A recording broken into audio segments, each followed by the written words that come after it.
So to open the movie, I wanted a very non-typical WipEout shot with a vehicle pass by which was almost abstract. So if you're a long-time fan of the series and think back to the original backstory for WipEout, it's also a metaphor for a particular moment in the life of Pierre Belmondo, the creator of anti-gravity technology.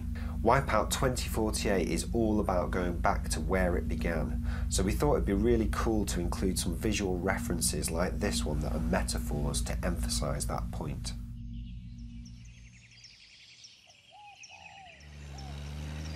If we jump back into the movie for a second now, you'll see here that the vintage vehicle gets a bit of airtime as well, which is obviously a nod to that wonderful shot, and of course a nod to anti-gravity again. One of the main points of the intro is primarily to show you how the sport of automobile racing has evolved in the world that WipEout takes place in, to where we begin in 2048. But also to help ground it a little in reality, especially through our choice of vehicles in the early stages of the intro like this one.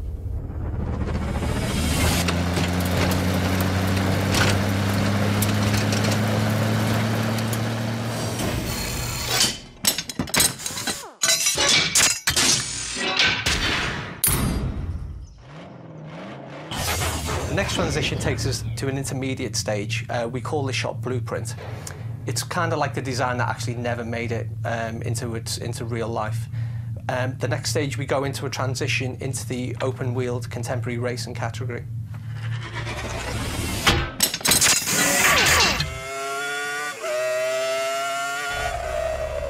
Again, these are really cool annotated visual transitions, just another way to show you how the sport of motor racing evolved over the years, eventually settling on Formula One style racing, which is right where we are now in 2012.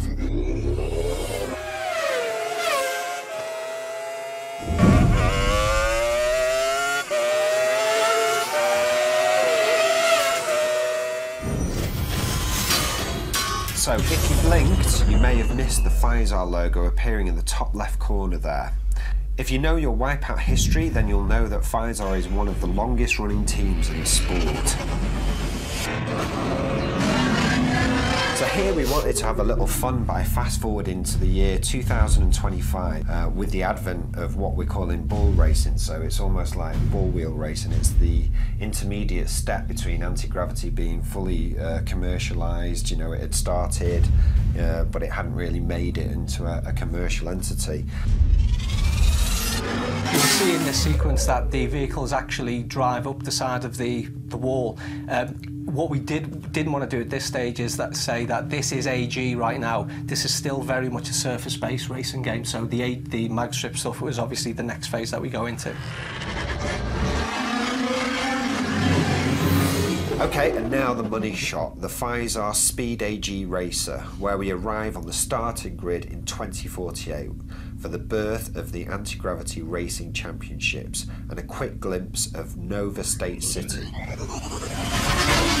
For the final shot, I really didn't want to give too much away here, but I did want to show how beautiful this city was, but at the same time, it is still very much a city that you recognise. You know, we've got this beautiful vehicle speeding up the mag strip in the centre of it, which suggests the future, but the buildings on either side are very much contemporary sort of style, but the higher up we go, we see that the technology is changing in construction, and we also see the fact that we've got a lot more airborne vehicles in there, again, giving a bigger indicator of the year that we're actually in right now. So really what we want you to take from this intro is that although WipEout is about the racing, and that's what we're focusing on, there's so much more at play here behind the scenes.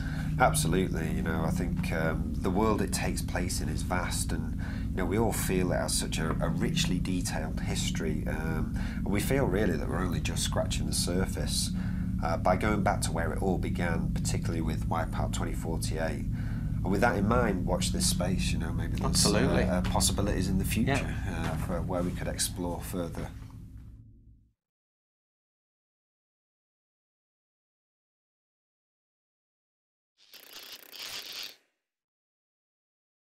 ステーション